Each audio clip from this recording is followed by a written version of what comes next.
What is going on, everyone? My name's Boit, and I'm back with some more Age of Mythology retold action, spawning in the blue color, playing as Ra. His name is Kimo, the King Kimo. His opponent today in the red color, playing as Poseidon. His name is Matreiuss the Great, and it's going to be a Poseidon versus Ra shenanigans here. Always fun to see Kimo on the Ra. Always fun to see Matreiuss on the Poseidon. So we got some main god action, some main character energy coming your way. We're on the map Megalopolis. Schmack, bam, bam. Does have that feature of having the middle town center in the map, but that's about it. That's different. As we got the Cathara of Apollo, increasing villagers' movement speed. Over here we got Archimedes' Ledger. On this right-hand corner we've got Gungnir, Odin's Spear. On this top position here we've got Hecate's Torch.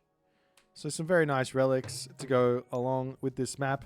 That one relic here, this one can be a big assistance for the Ra player because there's 5% extra damage.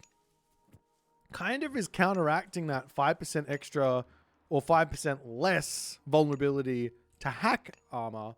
So those Hippias, they got boosted by a bit, and that relic kind of puts them back in their place where they were. So it can be very nice there if you want to go for the spears. But we'll see. Now, I wouldn't be surprised here if Kimo decides to go for a village center in this matchup. I don't think it's necessarily like the right best way to play, but it's definitely a way to play around some of the early pressure which players like Matreiuss like to exert. We see Hermes coming through a little bit on the delayed side of things, but not anything really to write home about. When you think about the actual resources lost here, it's going to be like, it's like a 3-second loss on stuff. So every village is coming out 3 seconds later. Does actually end up being quite significant later into the game. But if he got the villager out and then pre-queued, he probably would have advanced probably at 2:30 or something there. So somewhat important for him to do that. Anyways, he's off to the races now, running forward with the Theseus. Looking to grab the relic Cathara of Apollo to help him out. He does have some fantastic... Look at this town center. Oof, oof, oof, oof, and oof. And also oof. So let me just explain what all those oofs are. Gold mine over here, not that important. It's kind of raidable up until you put migdols around it. Gold mine over here is absolute perfection behind a town center with a forest blocking it in. Absolutely huge. And then you've got gazelle here, beautiful, plus berry bushes. So he's literally got on this second town center 6 gazelle and 9 berry bushes, equaling 15 hunt pack. 15! Now, it looks like Kimo's not going to be able to go for it, actually. He's going for something else. Only has a handful of villagers on gold at the moment. It looks like he's going for a 4-minute advance time, actually. A nice, quick one. I haven't seen Kimo doing this before. This is very fast for him. So we'll see how he's going to go to defend against this. He's got the Wadget over here. You've got to be so careful not to throw that away. He can dive very quickly to the Atalanta. Kimo does indeed see this position completely. He knows exactly what's there. And the barracks are now coming up for Kimo. Meanwhile, over onto this side, Matreiuss says, hey, it's town center time for him. So he gets the denial of the town center, and he puts his own town center on up here, and he has exactly the same situation. He's got the gazelle, he's got the berry bushes. His gold mines are less appealing, but he does have the same ability to kind of wall over here and then sort of prevent Kimo from getting in there. There's a couple of spearmen to come through, and I imagine here that these spearmen are just here to get past these heroes over onto this town center and build it for himself. He's now getting all these villagers over onto gold, and he'll be making his way over there. This is a really big advantage for Matreiuss. Never mind. Shifting Sands. There's the ceasefire. Okay, so he's managing to get the town center. No problems. Shifting Sands is gone. Okay, let me explain why this is so big. If the Greek player gets the second town center first before the Egyptian player, this means, in my opinion, that the Greek player has outplayed the Egyptian player. That is an outplay. That is a big outplay. There is no real reason for this to be the case. You really need to have that town center up first. See a mining camp coming up over here, the Atalanta, and the center coming through as Kimo is going to be in for some very difficult time now as the villager turns around, going to start shanking onto this one. He loses one villager. The Atalanta cannot get out of there. Trying to pick off another villager, not going to be able to do so as the priest can come over and get the town center up. The center, however, running straight into its demise there with a Wadjet, getting several shots off, and he will fall. Now, to finish the point off, if Ra gets a town center up straight away, and the Greek player goes for their town center straight away, that will be roughly 2 villager advantage for the Egyptian player. And that's enough to say, I'm good, let's keep going. I got a tiny bit of an advantage. I got the weaker villagers, but 2 extra villagers is going to be enough of a help. And also with the priest empowerment, pharaoh empowerment, etc., it's going to be enough, right? But if you're going this angle, all of a sudden, you're behind by 7 villagers. I mean, lost 1, so it would have been 6 villager difference, which ends up being a really, really big problem to deal with. Now, Matreiuss doesn't have a ceasefire, which will give Kimo the ability to get very, very aggressive in this game if he wants to. But that's a 3rd town center already coming. And this is kind of exactly what Matreiuss is going to be wanting to do, but maybe this town center is a little bit greedy now because you don't have that ceasefire to hold on against stuff. But it will be a lot of extra economy for Matreiuss and some very big booms to come through. Now, Kimo on the other hand, he's probably going to be thinking, we might go for the town. Okay, it's town center on the way.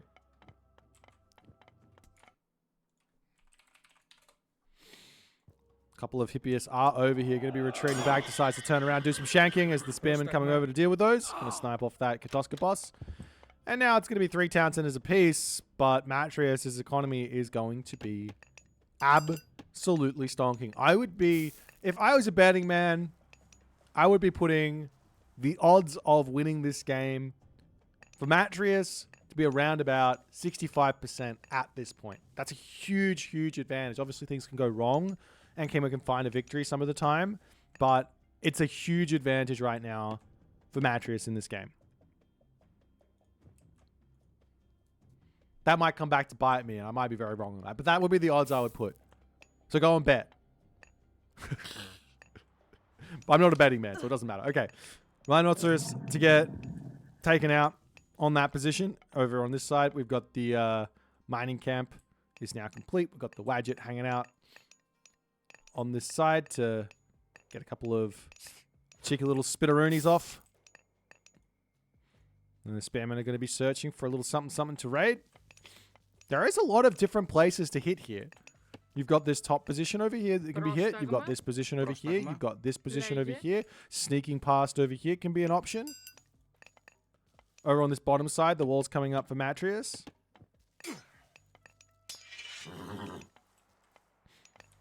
As a military academy to come down. I imagine Matreiuss' next port of call here is going to be the heroic age, but he's kind of mismacroed it just a little bit with those 15 villages on gold. Can just take these villagers off of the main base, chuck them over onto the chickens, and then start heading there. He's got his market up already. Cheeky little watchtowers to come in. We'll send Kimo away. Getting a couple of jabs off before he runs. Kimo, on the other hand, kind of on a similar sort of position with the miss macro, so he's going to be a little bit behind the age up as well, as Matreiuss manages the first heroic age. and all the good stuff to come from here.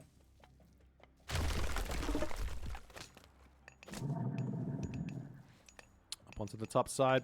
Rhinoceros gets shot down. Big, important commentating right there. But once this Rhinoceros finishes, these villagers are going to have to be looking to get farms up, and there's not really the wood situation there for Matreiuss at the moment. So we might want to move straight onto these palm trees and get something happening there. I guess the next question right now is, well, Sekhmet is in. Sekhmet is like the clear... I don't think it's like the clear best god for Ra. It's definitely the clear best god for Set. Ra still has got that... that Sobek, the Hathor, Sobek in his kit. So if you want to be going really deep in onto those cavalry, maybe make a pet Sobek as well, and also getting yourself the like going hard onto building spam by getting sun-dried mud brick.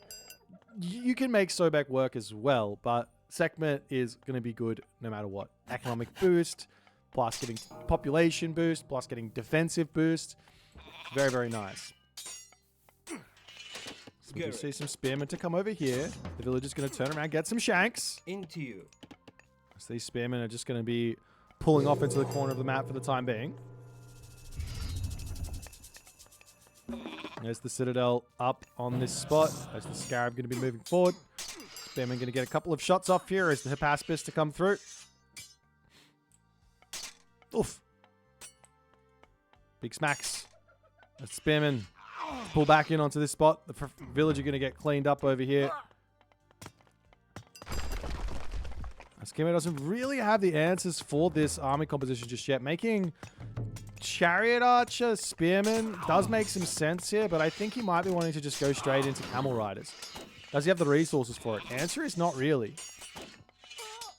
In fact, right now you can see the difference in economy with a huge advantage for Matreiuss at the moment. He might be able to just go straight to the next age. Does he have a fortress coming up? Yes, he does. Doesn't quite have the food for it, but that might be his idea.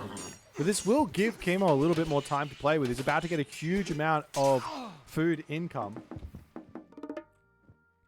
How's the difference? 14 villages? It's because he got the second town center up significantly earlier, and the third town center up also earlier. Basically just that. I don't think there might have been one villager kill. And that's why this is in this situation. Artemis, the god of choice. So no Hephaestus. Hephaestus might actually be the safer choice here for Matreiuss at this point. Just because you can get the citadel down, get masons. That's not going to go down. And then where else are you going to use the earthquake? It's not really going to go anywhere. But anyways, unit's going to be charging forward ever so slightly. Oh, Kimo's actually, yeah, you're right. Kimo's... Oh, he's getting himself the masons. That's why.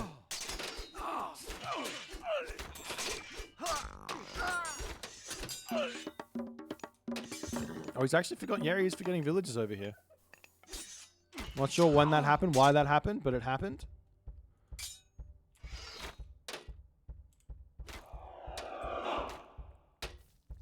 Wedge. What do I think about Forge of Olympus giving all resources back of prior upgrades like the re-attack?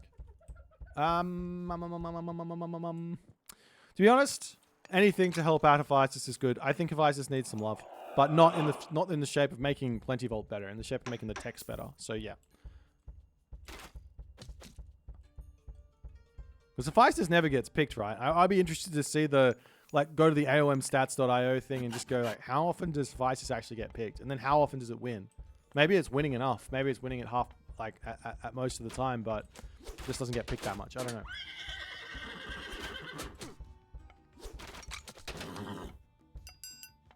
Nonetheless, Chariot Archers looking for some pokage in here. At the moment, these Chariot Archers are going to be relatively helpful here in this position.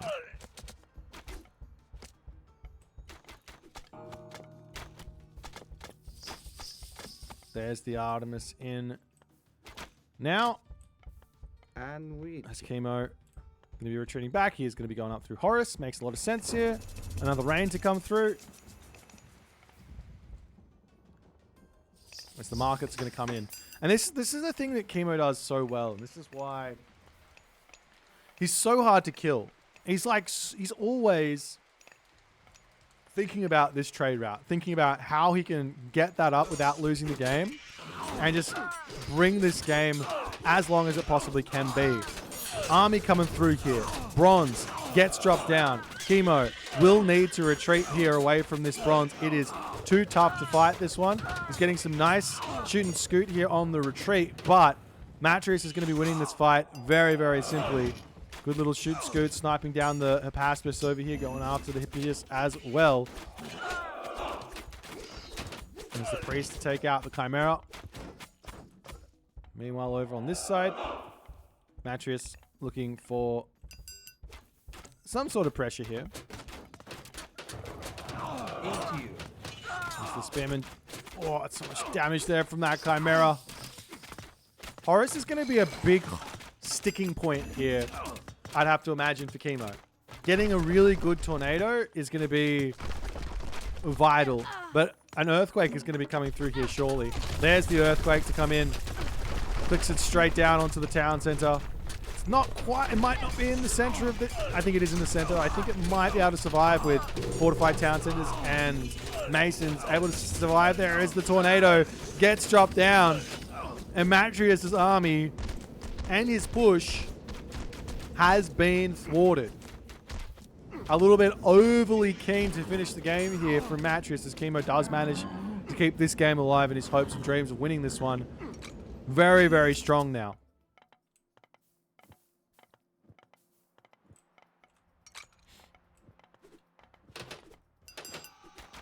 There's a couple of Peltas now starting to come through. These do have 21 range.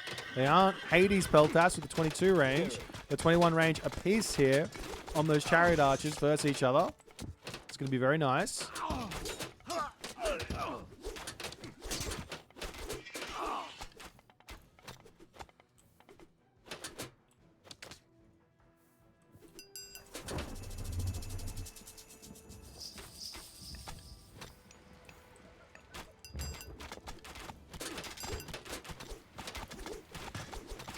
Fortress.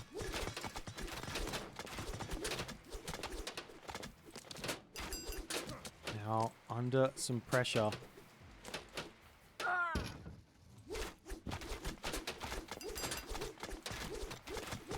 We'll see if Matreiuss now can win this fight. He's got a very, very healthy army, and he's got the Shafts of Plague. So these Peltas are going to be hitting like a truck. So right now, what Kimo really needs is an answer to Peltas, which he's not going to have. He needs an answer. He needs like Elephant, or he needs Camel Rider, or I guess those are the two big options that he needs here. Trying to space with the Chariot Archers is just not going to be working. Great control here for Matreiuss to take those out at the back. But Matreiuss also losing units, trying to get the town center up in the middle. Doesn't have the resources for a ceasefire, but it might not matter. Is Axeman now starting to come through? These bad boys, do they have the upgrades? Yes, they do. They got those special upgrades. Greatest of the 50 and Axe of Vengeance. He still needs to get the rest of the upgrades for him. It looks like he's decided to go for Chariot, Spearman, Axeman, which, I mean, the Spearman makes some sense. The Axeman make a little bit of sense. But realistically here, what I would do if I was Kimo is thinking about moving completely away from those chariots. Now that I have the Axeman, you can go into Camel Rider or Elephant as well. Be very, very food heavy on my build or my units and break through this thing.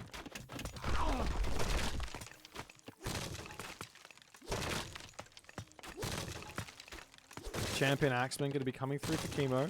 Both players at full pop. Trade route started for both players, and in classic Matreiuss fashion, a Matreiuss market.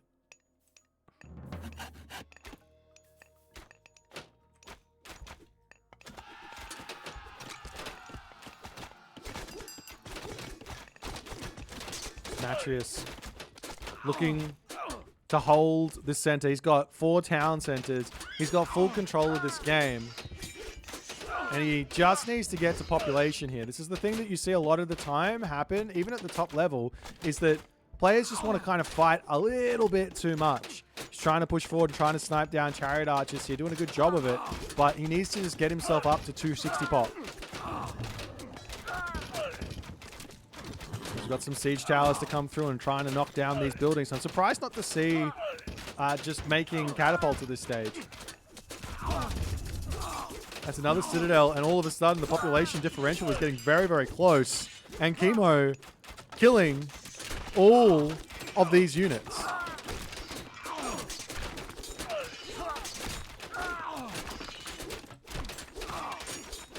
So fortress going to go down. This will be a nice help because there's going to be a whole bunch of militia to come through and maybe take out the siege towers.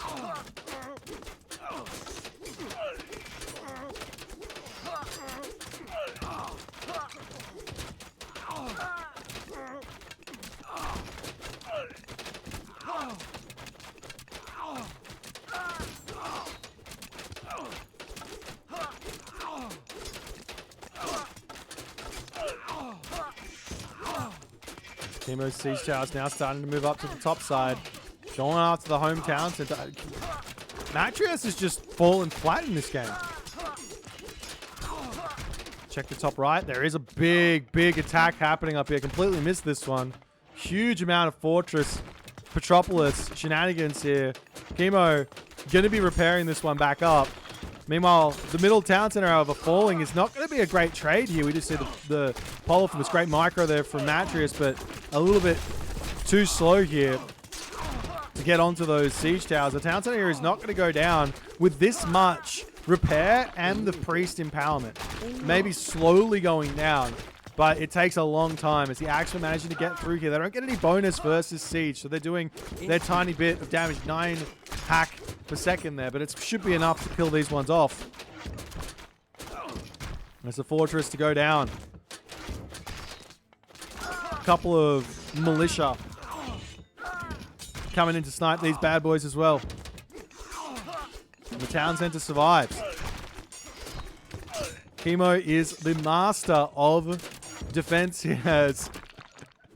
I find this so funny that you can poison a catapult. You can poison a catapult. Thank you for the 2 months, British Zeus. Appreciate you, my friend. Another fortress on this top position for Matreiuss. He just can't stay at full pop. He's not making units here.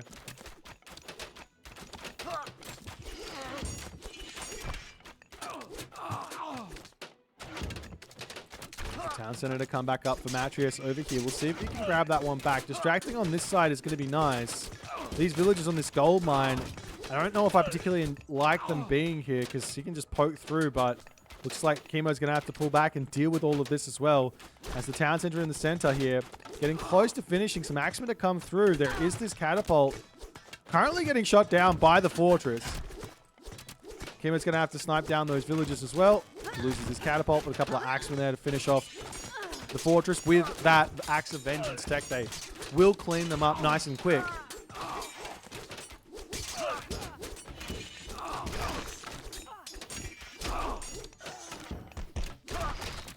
It's the Polyphemus whacking away.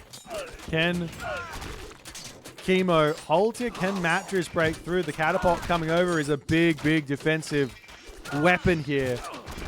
The Petropolis now do have 65 crush, but they will survive, I think, at least one extra hit. Let's have a look. There you go. So 2 hits from the catapult as Matreiuss does target it back. We'll be able to clean this up before going back onto the town center. As the middle town center does come back up now for Matreiuss. He manages to hold his position thus far. Meanwhile, on the bottom side of the map, you do have a couple of... I thought for a second this was the Argo, but it's just a trireme. That's good for getting some transport ship shenanigans over there, getting some Deuterinos there. As the Scarab to come through. Kimo knows he needs to break through this position. Catapult to come in. The Petropolis over here have to turn and target. I've managed to take it out. But there's not enough units over here for Matreiuss. He's at 186 pop. He's got to get his army. And if he had full army here, I'm sure he'd be doing a good job. He'd be able to win this game. But he can't get to full pop. He is still building donkey caravans. Maybe if his donkey caravan route was... No, he's got so much gold in the bank. I don't think it matters. And the town center for Kimo will end up staying alive yet again, as the catapult can now go after Matreiuss's fortress on this position. But Kimo is very much spread thin. He's got himself his trade route going. It's actually worse than Matreiuss's, funnily enough. If he puts the market on this corner, it's much better, as we do see that the stable's managing to come through here. Matreiuss very, very good at getting these side builds in, getting that annoyance in. Kimo does see the red on his map, but will he notice it is the big question.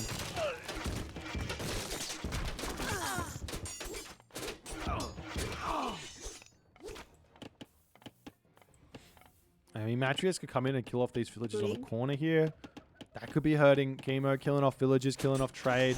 Those are the big things that can really win and lose a game. Fortress goes down. The militia are going to be pulling back.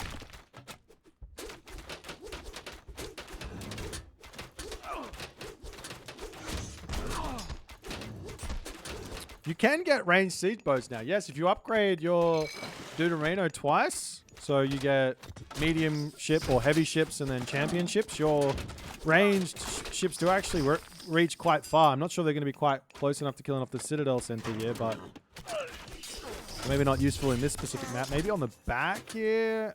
I don't think so. But now, Kimo has yet again torn down the middle town center. He's going to be cleaning up this fortress as well. Matreiuss is still holding on this position, but look at this. There's another Citadel Center in, and Matreiuss just can't break through.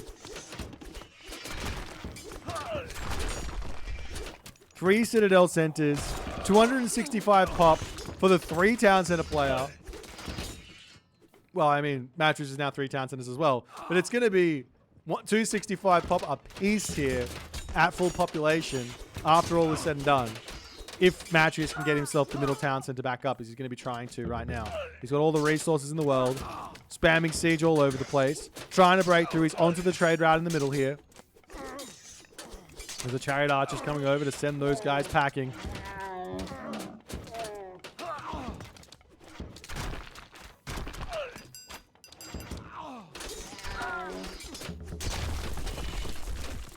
Couple more guard towers coming up here for Matreiuss on this spot. Maybe Camel Rider will end up getting taken down.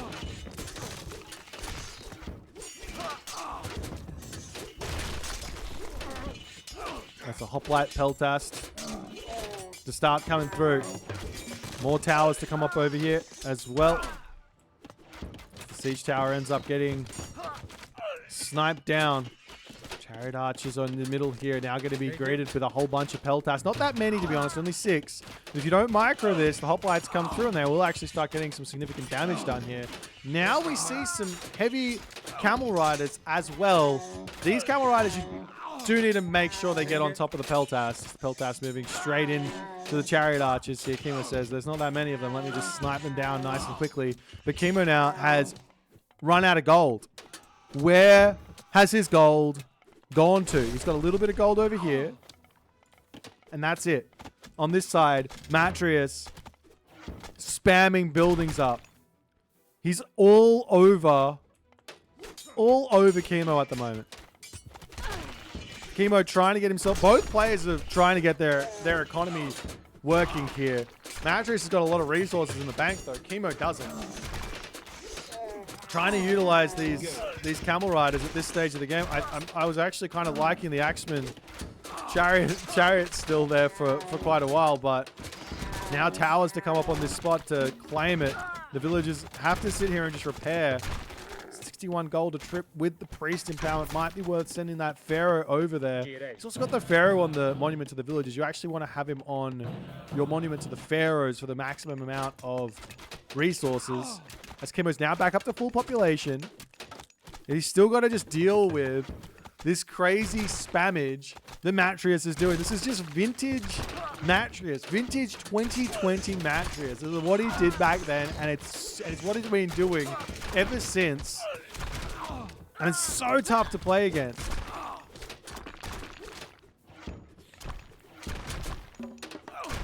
Is the town center for Kimo still going to be staying alive for a little bit longer? All of these units for Kimo are going to try and get in here. He's just got to get in and clean this up, secure it for himself, and then say, okay, now we'll focus on the center town center. Because he's got himself the population to fight 3 versus 4 town centers. He doesn't need to care too much about that.